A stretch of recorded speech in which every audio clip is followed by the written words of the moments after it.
bahasan kita ditentukan ganti 4. Kita akan membaca ganti berganti ayat 1 sampai 11.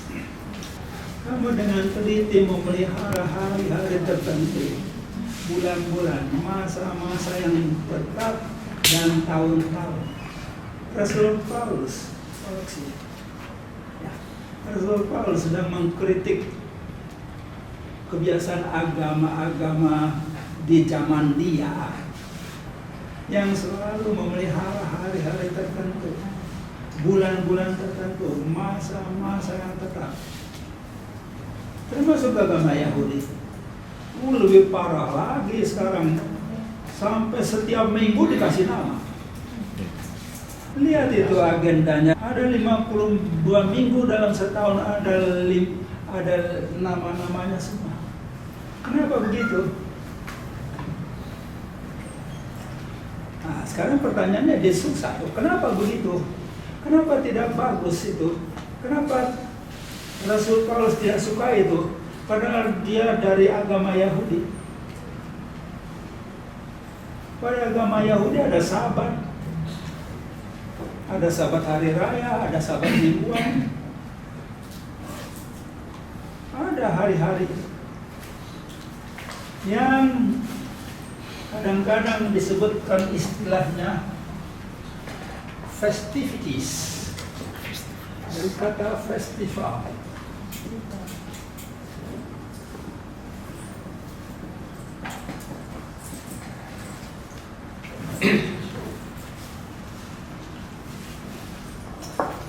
Kira-kira kenapa Tuhan keberatan itu?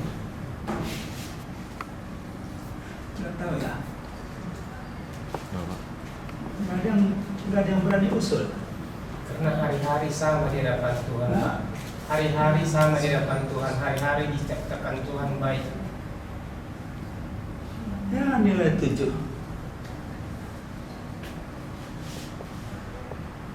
Nggak ada lagi. Pertanyaannya apa ya, Pak? Hah? Pertanyaannya apa?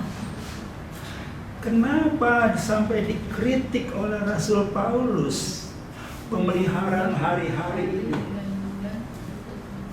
Festivitas, hari Natal, hari Paskah. Fokus. Kenapa kita nggak merayakan Paskah dan Natal? Karena tidak Fokus. menguntungkan bagi kerajaan surga. 7,5. Fokus ya Pak, buat Tidak disuruh. membuat manusia fokusnya teralihkan. Cara pandang manusia salah. Manusia memandangnya sekarang 2021, tahun depan 2022. Tahu nggak cara memandang hari-hari itu yang benar? Supaya saudara hidup benar di hadapan Tuhan.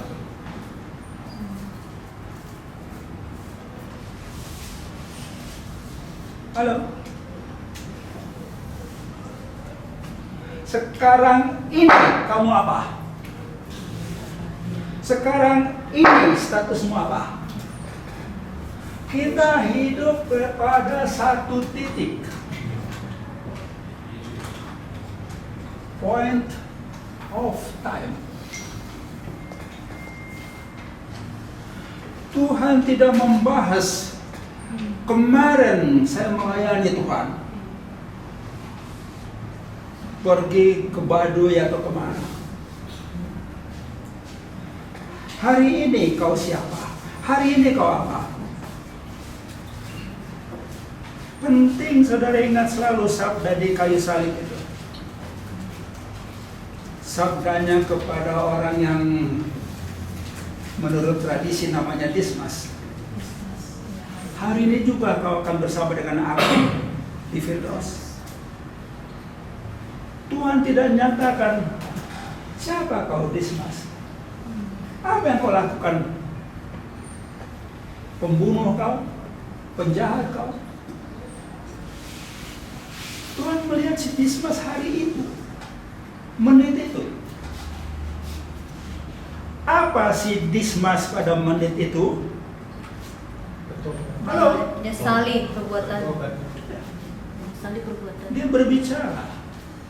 Yesus ingat akan dago pada waktu engkau datang kembali sebagai raja. Saat itu dia adalah orang selamat.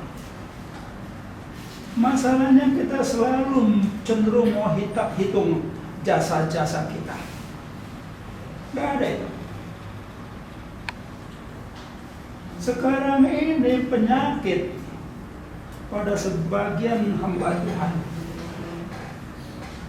Kalau dia menuntun satu orang untuk pengenalan kepada Yesus, wah, si X ini saya tuntun kepada Tuhan Yesus. Maka harus saya sendiri yang melayani dia. Dia adalah hasil keringat saya. Gak mau aku membawa dia kepada persekutuan ini. Dicoba menangani sendiri. Gak bisa begitu. Pada saat saya mulai menghitung-hitung jasa saya kepada Tuhan Yesus, rusak. Itu tingkah lakunya Yahudi.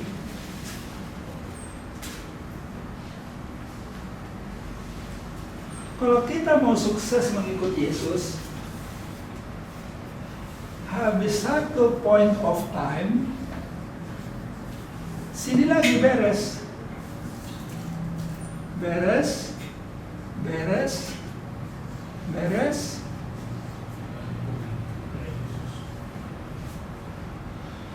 Masuk ke dalam kemuliaan Kristus.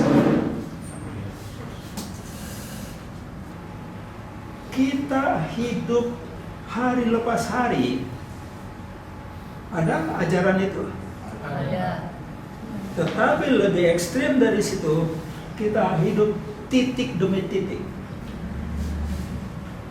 Sebab apa? Kalau pada titik ini tidak beres, dan pada titik ini juga saya dead, kemana?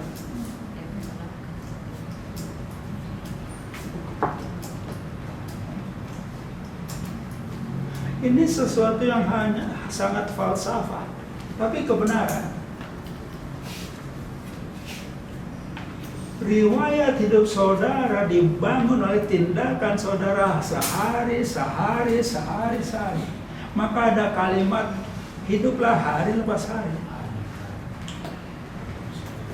Tapi di hadapan Tuhan Yesus itu saat demi saat. Karena matanya melihat kita saat demi saat. Makanya saran saya, sebelum itu, makanya ada orang-orang yang merasakan dirinya, oke Tuhan, saya sudah cukup usia, bolehkah saya pensiun? Gak ada itu pensiun, tidak ada pensiun. Di tengah agama ada pensiun. Karena sudah pensiun, dikasih gelar dia, si tua nong sumurut gogo. Betul Pak?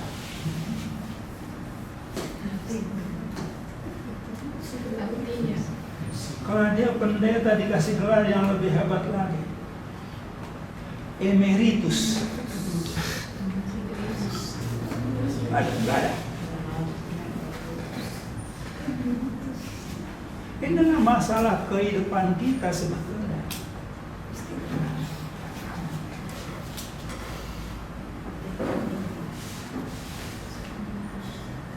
Sebab kalau kita sadari itu,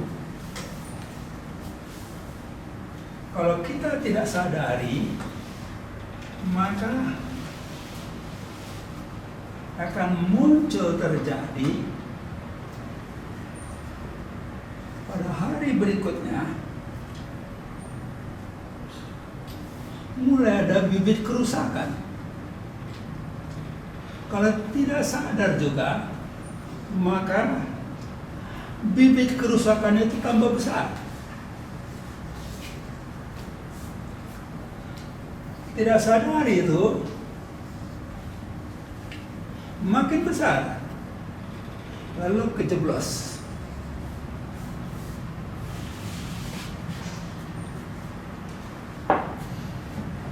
Kalah kita dengan pelajaran orang Jawa. Eling lang waspoto. Eling itu adalah kegiatan bersinambung. Selalu eling.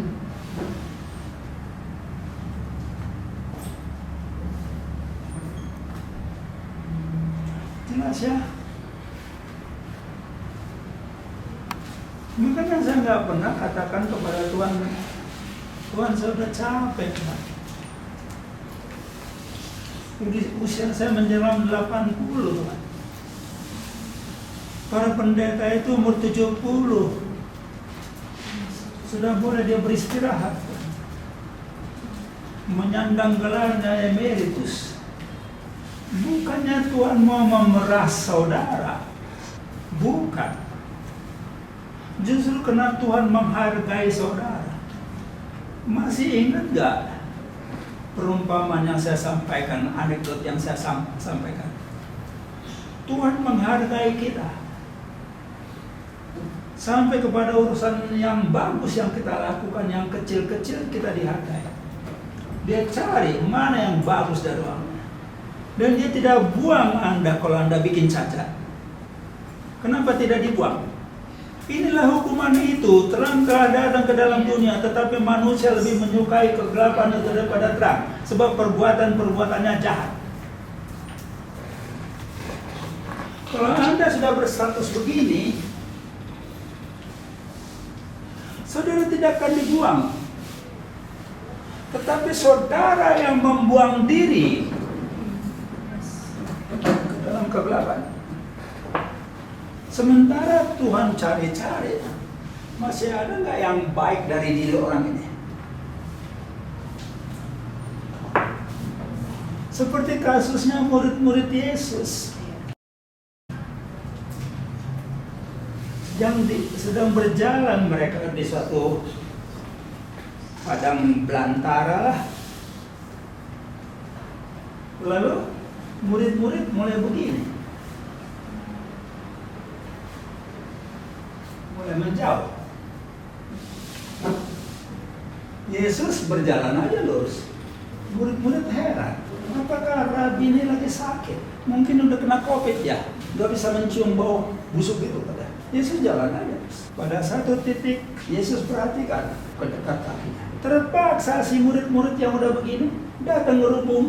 Mereka sehat. Dianggap itu Yesus lagi kena COVID barangkali. Penasaran mereka tanya, ada apa Rabi?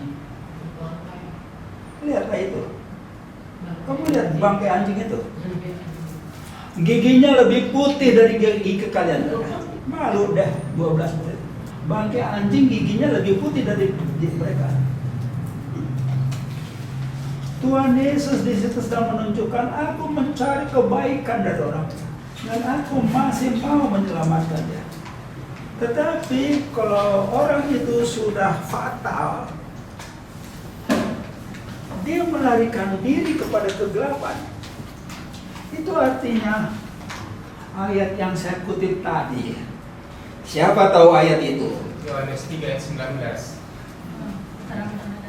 Baca 10 kali, 100 kali, jangan bosan-bosan. Ini zaman COVID. Nah, kalau sudah dapat, bacalah kuat-kuat. 1, 2, 3. Ya. Dan inilah hukuman itu, terang telah datang ke dalam dunia, tetapi manusia lebih menyukai kegelapan daripada terang, sebab perbuatan-perbuatan mereka jahat. Orang-orang yang jahat kelakuannya akan selalu menghindari terang. Betul nggak? Kejahatan-kejahatan paling sering berlaku di dalam kegelapan. Waktu malam hari lah, waktu subuh lah. Jadi terang dan gelap itu memang sudah menjadi pemisah kehidupan. Siapa yang bertahan dalam terang, Anda boleh segera menganggap dia orang baik. Yang masih gelap, jangan campuri. Mari majulah di dalam kebenaran tadi.